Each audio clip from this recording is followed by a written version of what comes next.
We are not the biggest store on earth, but surely one of the biggest.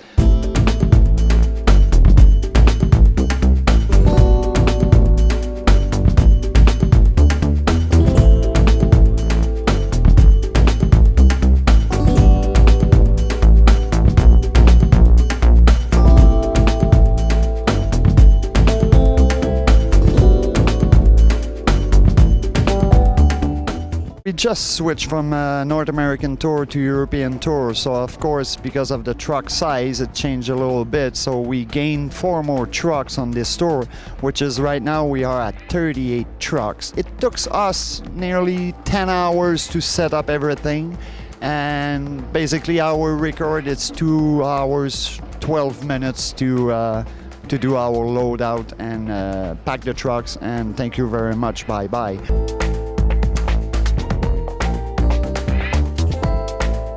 It's about 160 inputs total. 32 of those are tracks coming out from GR. I'm pretty sure you had a discussion with him yet or not, but yeah, I've got the voice and a lot of good, some original tracks from Michael, from his album, for musician and original tracks. Plus I've got a full band, drum, bass, keyboards, brass sections and percussion, guitars, bass and back vocals, yeah, and one cellist.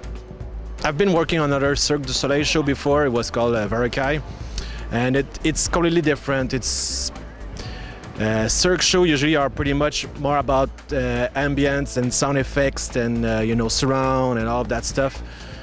Well, this one is more as a pop show, so it's a big challenge because you've got a mix. It's a big artistic mix for them, and plus you've got all of that Michael experience in there. So it's a quite.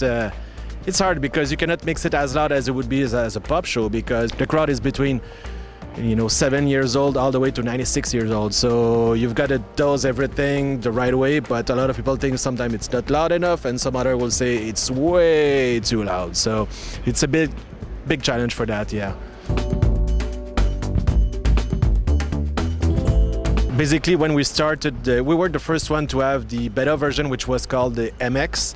So we've been playing with that system for the last year and a half, and just lately, about 2 months ago, we've swapped to the new Leos, the official version, and that PA is quite amazing. I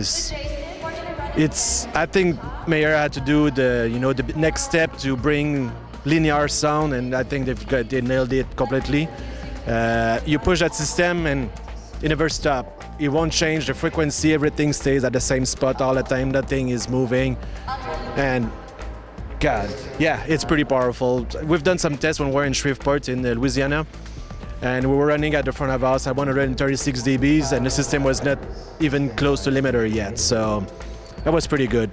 And we've got now we've got the LFC 1100, the subs, we've got 24 of them under the stage. And that's the best complement. They're going really well together, so great system. I love it. Sound system, the new Leo system, it's amazing. It's really powerful. It's really linear, good response on every frequency. Best product Meyer does since a while. That's the device is coming with it. The subs, the 1100 LFC, and the Callisto, the new Galileo system, the Callisto, is a really nice complementary, and that's worked really well. And phase response is great, easy to match with the other system from Meyer Sound. Great.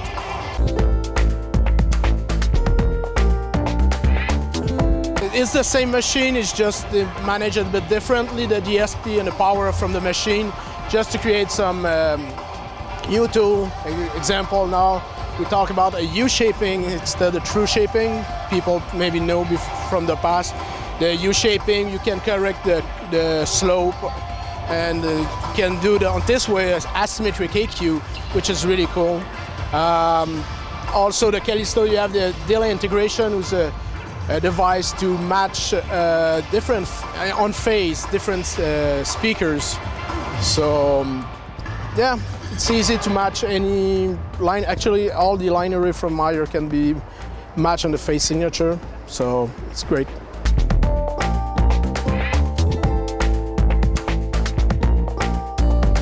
Hello, my name is Greg Rule. I'm the audio programmer for Michael Jackson Immortal World Tour. And basically, I operate this rig you're looking at now.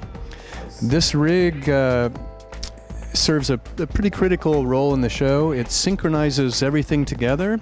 The band is listening to it and following along with it. The lighting department and video departments are receiving time code from it, and they're locked to it as well. So in a way, it's sort of the digital conductor of the show. For me, the most interesting and exciting part of the rig is that it's also the home of Michael Jackson's voice. So we were fortunate to be able to extract Michael's voice from his multi-track recordings. And in effect, Michael is singing out of these computers, and his band is playing along with his voice. So that's the primary function of the rig you're looking at. This rig is part of a MADI digital network, MADI, and all of these tracks that I'm sending out of the computers are traveling down a fiber optic network that's connected to various other components in our MADI ring here in the show. All of the data leaves my computers through RME HDSPE MADI cards, through MADI bridges, and down through the optical network. And at the very start of it is Motu Digital Performer software, which is what you're looking at on the screen. That's where all of the magic happens, and then it's flowing through RME's Total Mix software that runs in the background. So every song I play, I can watch it on Digital Performer's meters and then watch what's actually leaving the cards right here as well. There you have it. We would say that we are around 220 person globally on this tour. It includes 49 artists, including the musician. And we've got basically 54 technicians on tour. Tour management, it's about 18 person, and production management, it's about 6 person as well. So we are traveling with our own catering, full staff of 9 person. Only catering takes at least 1 truck to travel as well.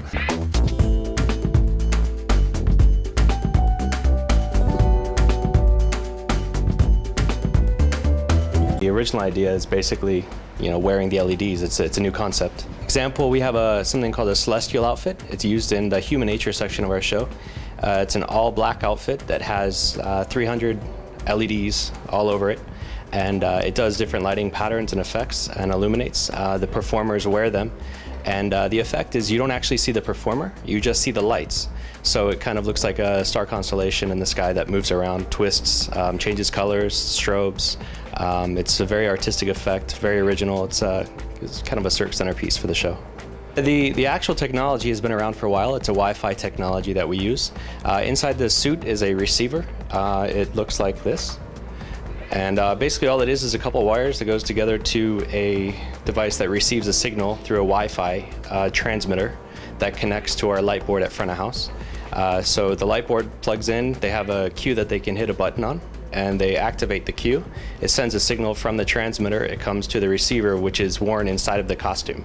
So in the human nature celestial costume, the receiver is actually on the inside right here on the chest of the performer. So once it receives the signal, it then goes through and tells these little recorders, which look like this. It's like a microchip. It's just like a USB chip, basically a USB stick. It has a program that's written to it, and what happens is the receiver will then tell the program to activate, and it will play the cue. So inside each suit, like the celestial suit, there's a total of 9 of these, and they're wired throughout. In the lighting world, we call them universes. So each one controls a section of the LEDs on the suit. So that's how the cues are actually accessed. We go from DMX, from the light console, it converts into another language for us. That's actually what the chip uses. So that's what catches the Wi-Fi signal, and then it converts it into a digital format, and then goes into kind of like a virtual DMX idea here.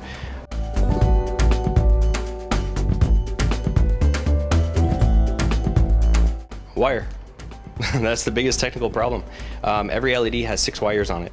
So, and if you have a suit that has 300 LEDs, that's 6 times 300, and each one of them has a point of failure. It's like a paper clip. If you take a paper clip and wiggle it, eventually at some point that paper clip breaks.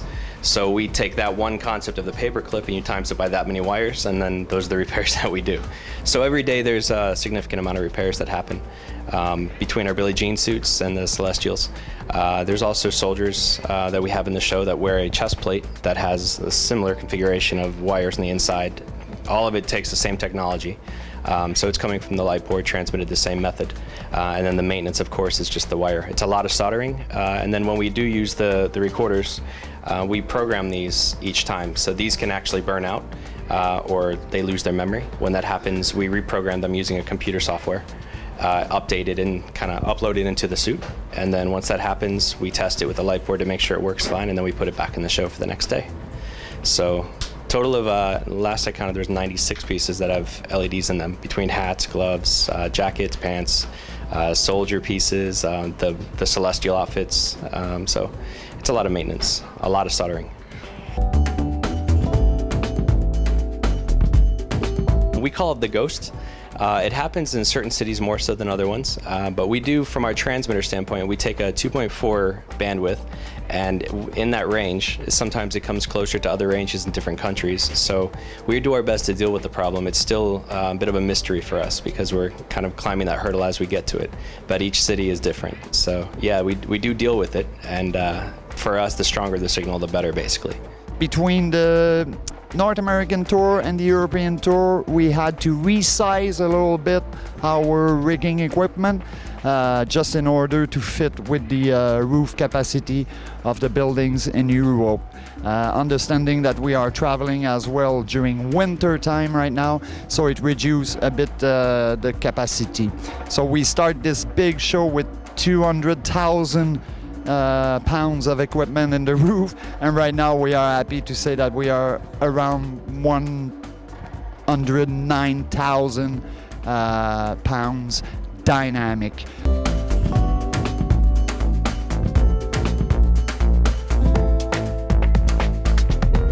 So I'm Yannick Blais, head of light for the Michael Jackson tour. We're gonna go around the fixture we got here with the welding machine behind. So we got some DL3000 standard moving light, super strong, super really well built. I mean, we don't have any problem whatsoever with that. We got also the 3500, which is a big wash light, 1500 watt the lamp. This is the strongest moving light we got in here. It's really, really no problem as well. I mean, those machines are tang, they've been there forever, super good. Super strong as well.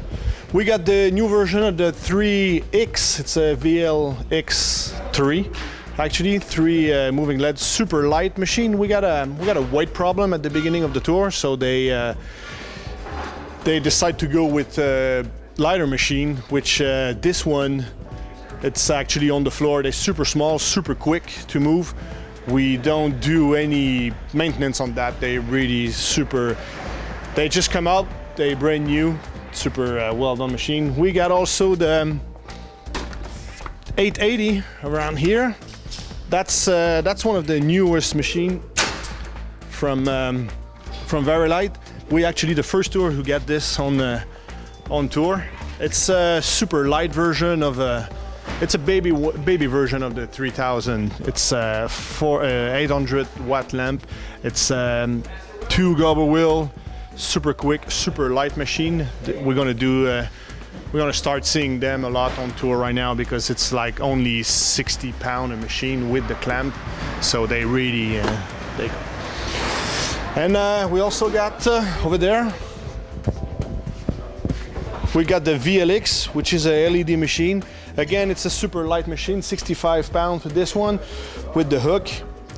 Super powerful compared to the first version of the LED, which whatever company they saw the LED, I mean those VLX are really pretty strong.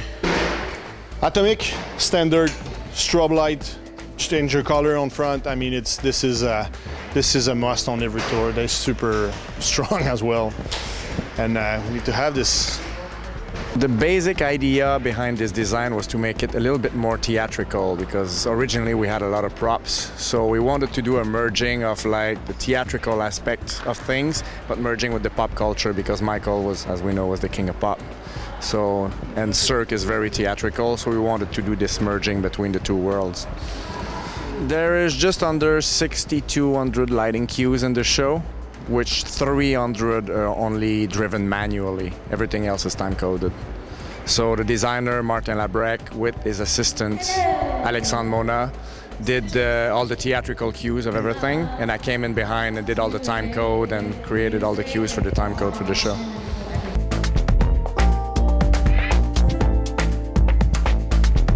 The first show I've done with this one was House of Dancing Water. Programmed all the special effects in Macau with it, and that's the second tour that I do with this console. It's improved a lot since we've programmed the first show. Since I programmed the first show with it, like they've worked a lot on the console. It's now like going actually really well.